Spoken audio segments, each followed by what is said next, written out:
রাসূল সাল্লাল্লাহু আলাইহি ওয়াসাল্লাম ইহুদি খ্রিস্টানদেরকে এত ঘৃণা করতেন, আমি আপনাকে কয়েকটা দলিল দেই, বুঝতে পারবেন। আপনার ভিতরে যদি ঈমানি চেতনা থাকে তাহলে আজকে তওবা করে ফিরে আসবেন। ইহুদি জাত এত খারাপ, মুসলিমদের চিরশত্রু, এদের টার্গেট মুসলিম রাষ্ট্রগুলিকে ধরো, নিধন করো, শোষণ করো, জ্বালিয়ে পুড়ে সারখার করে দাও।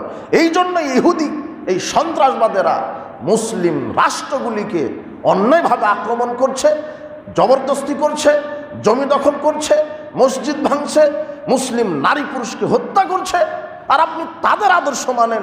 ঠিক আপনার ইমানকে, আপনি ইমানকেই বুঝতে পারেননি, ইহুদি জাতকে চিনতে পারেননি, খ্রিস্টানকে চিনতে পারেননি। আল্লাহর নবী এত বিরোধিতা করেছেন, দেখেন নগদ ইহুদিদের নগদ বিরোধিতা করছেন।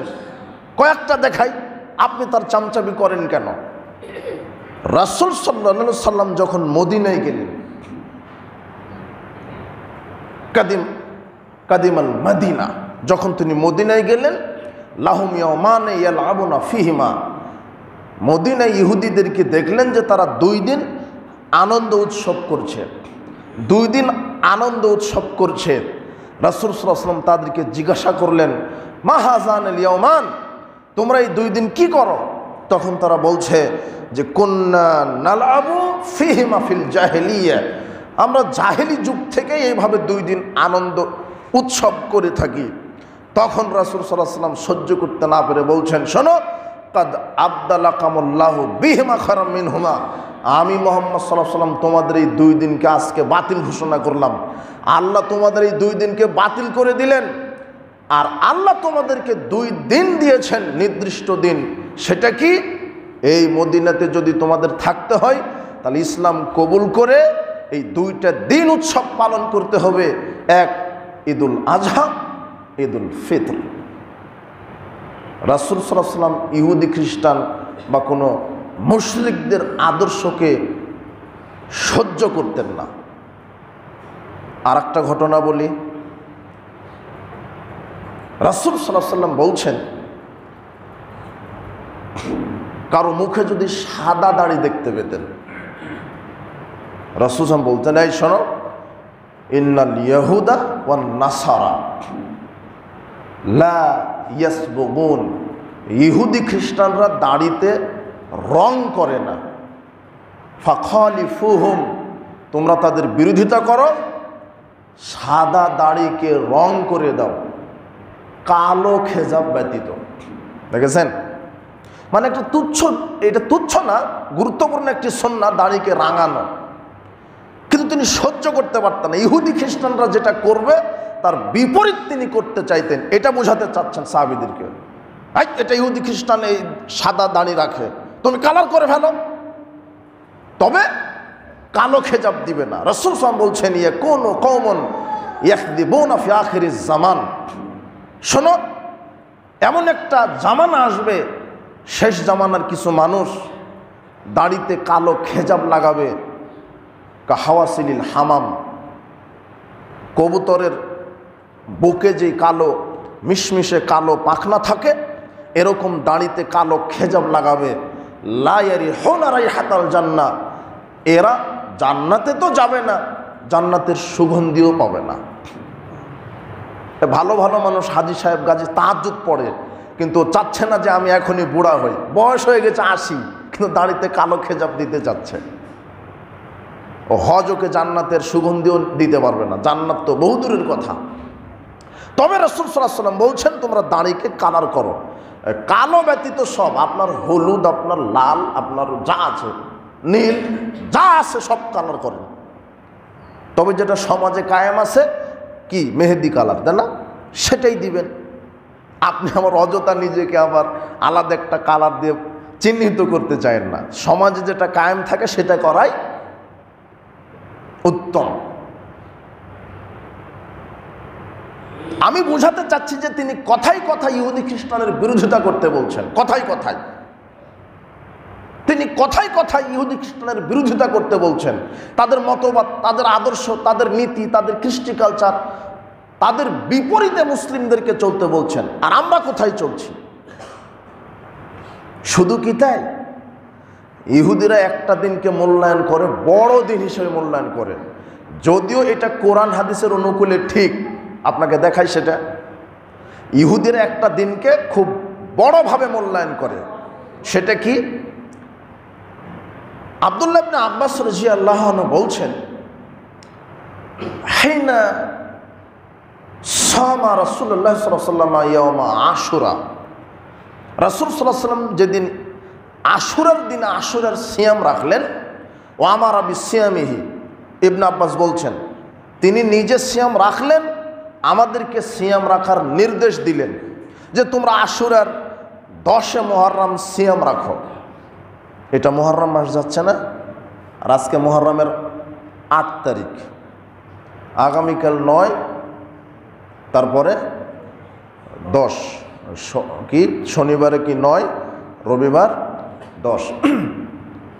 তো রাসূল সাল্লাল্লাহু আলাইহি ওয়াসাল্লাম যখন এই আশুরের সিয়াম রাখলেন, সাহাবীদেরকেও বললেন যে তোমরা এই আশুরের সিয়াম রাখো। তখন সাহাবীরা বলছেন যে হাদা ইয়াউমুন ইউআযিমুল ইয়াহুদ ওয়ান নাসারা, এটা তো ওই দিন যেই দিন ইহুদি খ্রিস্টান বড়দিন হিসেবে পালন করে। 10 মুহররম তো ইহুদি খ্রিস্টানরা পালন করে। রাসূল সাল্লাল্লাহু আলাইহি ওয়াসাল্লাম বলছেন যদিও 10 মুহররমে তো আপনাকে সিয়াম রাখতে হবে।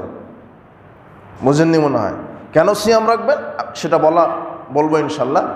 10 মুহররমে সিয়াম রাখতে হবে আপনাকে, কিন্তু এই দিন কারা রাখে? ইহুদি খ্রিস্টান। তিনি এটাও সহ্য করলেন না। রাসূল বলছেন তাই তাহলে কি করব?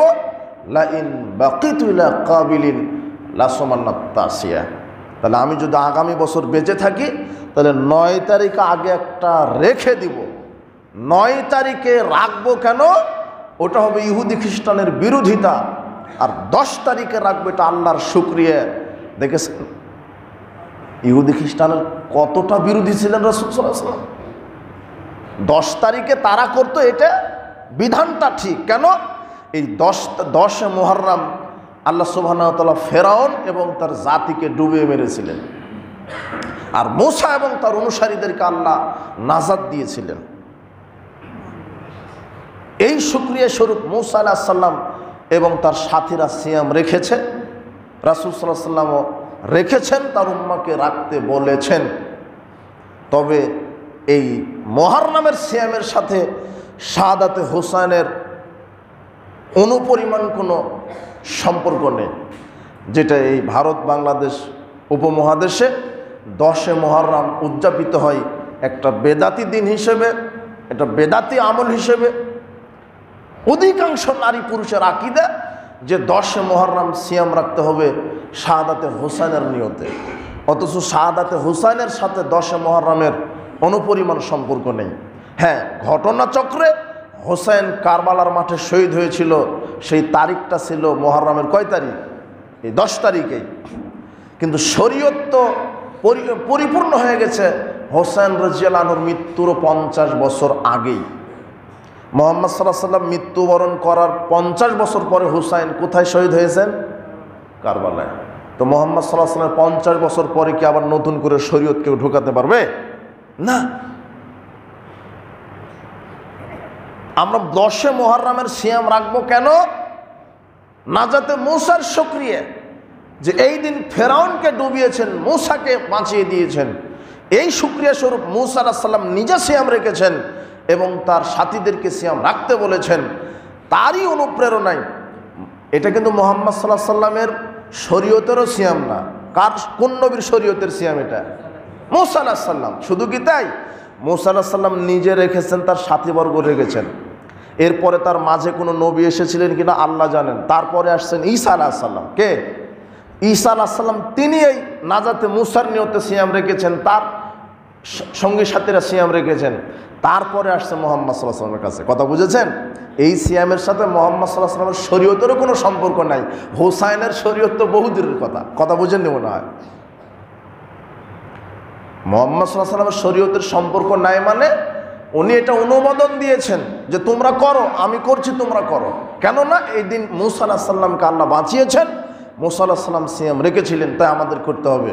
ওয়া নাহনু ওয়া আলা বি মূসা মিনকুম, আমরাই মূসা আলাইহিস সালামের বেশি নিকটে, আমরাই সিয়াম রাখবো। এগুলি দ্বারা আমি বোঝাতে চাচ্ছি যে ইহুদি খ্রিস্টানের কতটা বিরোধিতা করেছেন মুহাম্মদ সাল্লাল্লাহু আলাইহি সাল্লাম, যে তাদের কোনো মতবাদ, তাদের কোনো আদর্শের তোমরা অনুকরণ করবে না।